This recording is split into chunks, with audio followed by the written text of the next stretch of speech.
तो मैं उमेश कुमार। तो आज इस 5 सितंबर के पावन बेला पर मैं अपने गुरुजनों के बारे में 2 शब्द बोलना चाहता हूं। तो दोस्तों, मेरे प्रिय मित्रों, आपसे नम्र निवेदन है कि अगर मुझसे बोलने में अगर कोई त्रुटि होता है तो आप मुझे क्षमा करेंगे। तो दोस्तों, आप सभी जानते हैं कि 5 सितंबर जो हम लोग मना रहे हैं, यह प्रत्येक वर्ष 5 सितंबर को ही मनाते हैं। क्यों मनाते हैं, मैं इसके बारे में आपको ज़रूर बताऊंगा कि आखिरकार हम लोग 5 सितंबर को ही ये दिवस क्यों मनाते हैं। वो भी पूरे भारतवर्ष नहीं बल्कि और भी इसके अलावा देशों में हम लोग मनाते हैं। तो हम लोगों को जीवन भर कुछ न कुछ सीखने को मिलते रहता है। जब जन्म लेते हैं तो जीवन से लेकर मरण तक हमको नए नए बात सीखने पड़ते हैं। तो कहा जाता है कि अपने ज्ञान से छात्रों में प्रकाश डालकर अपने राष्ट्र के निर्माण में योगदान करने वाले सभी गुरुजनों को मेरा नमन है। तो हाँ दोस्तों, मेरा सबसे पहले अगर गुरु कोई होता है तो वो मेरी माँ होती है। क्यों होती है, तो माँ, सबसे पहले मैं क्या बोलता हूँ, माँ। और माँ जो है, माँ शब्द वही माँ के द्वारा दिया हुआ एक शब्द है। इसीलिए मेरा प्रथम गुरु यानी प्रथम शिक्षिका और बड़ी शिक्षिका वो क्या है, माँ है। लेकिन आज जो एक विशेष दिन है, इस विशेष दिन पर विशेष से हम शिक्षकों का अभिवादन करते हुए उनका मान सम्मान के लिए मैं प्रत्येक वर्ष 5 सितंबर मनाता हूं। तो उनका नाम क्या है, तो आइए मैं आपको बतलाता हूं। तो उनका नाम डॉक्टर सर्वपल्ली राधाकृष्णन है, जिनका जन्म 5 सितंबर 1888 में तिरुटनी तमिलनाडु गांव में तमिलनाडु राज्य में हुआ था। डॉक्टर सर्वपल्ली राधाकृष्णन बहुत ही गरीब परिवार से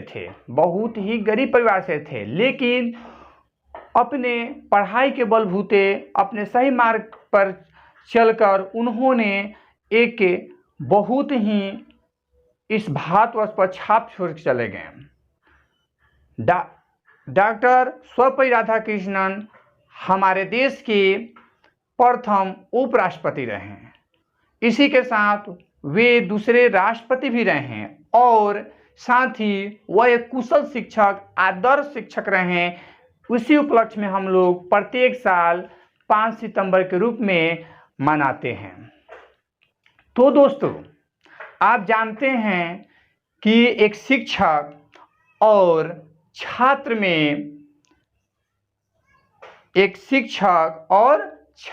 में अटूट संबंध होता है। जिस प्रकार पति और पत्नी में होता है, पति के बिना पत्नी नहीं रह सकती और पत्नी के बिना पति भी नहीं रह सकते, इसलिए उसी तरह हमारे शिष्य और गुरु के बीच में भी वही रिश्ता होता है। इसलिए हम अपने गुरुजनों को फिर से एक बार नमन करता हूं।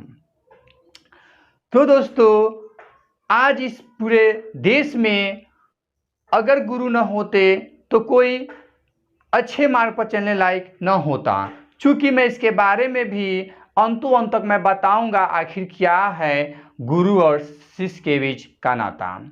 तो दोस्तों, जितने भी आप देश दुनिया में डॉक्टर, इंजीनियर या शिक्षक बने हैं, वह किसी न किसी गुरु से ही सीखकर बने हैं। कहा जाता है बिना गुरु के ज्ञान कभी नहीं होता है। मैं जाते जाते ये भी कहना चाहूँगा कि किसी भी विद्यार्थी को मैं कहता हूँ, कभी भी अपने गुरु का अपमान नहीं करना चाहिए, अपने गुरु का मान सम्मान करना चाहिए। चूँकि बिना गुरु के ज्ञान अधूरा है। और जो बच्चे घमंड करते हैं, अहम करते हैं अपने गुरु से, ऐसा करते हैं तो कभी जीवन में सफल नहीं होते हैं। और कहा जाता है कि आप जो जीवन में सीखते हैं वह छोटा से सीखे तब या बड़े से सीखे तब, वो आपका क्या है? गुरु हैं। इसलिए मैं फिर से कहता हूँ कि अपने गुरु के चरणों में मेरा नमन है। चूँकि आज मैं भी यहाँ तक आपके सामने में मैं YouTube के द्वारा जो वीडियो बनाकर जो आपको ज्ञान देता हूँ, ये मेरा गुरु का देन है। इसलिए मैं अपने गुरु को भी अपमानित नहीं करना चाहूँगा।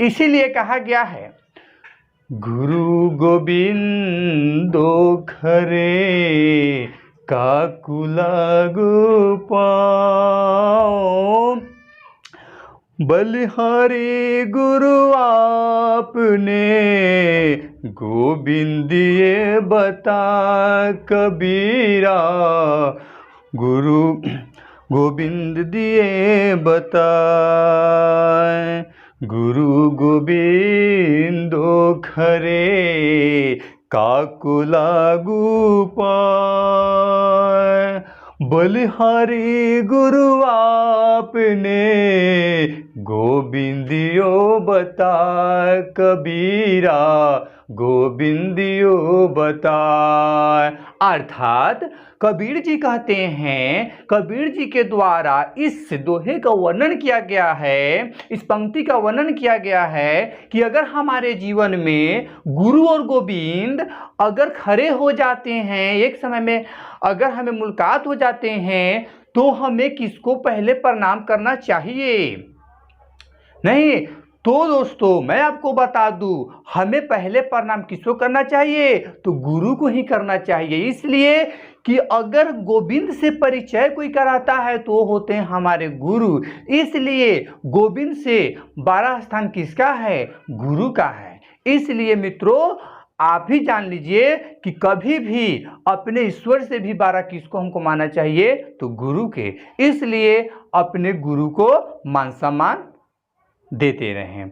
तो चलिए, अगर मेरा वीडियो अच्छा लगा होगा तो आप मेरे वीडियो को जरूर लाइक कर देंगे, सब्सक्राइब कर देंगे और शेयर कर देंगे। तो आज के लिए इतना ही। जय हिंद, जय भारत।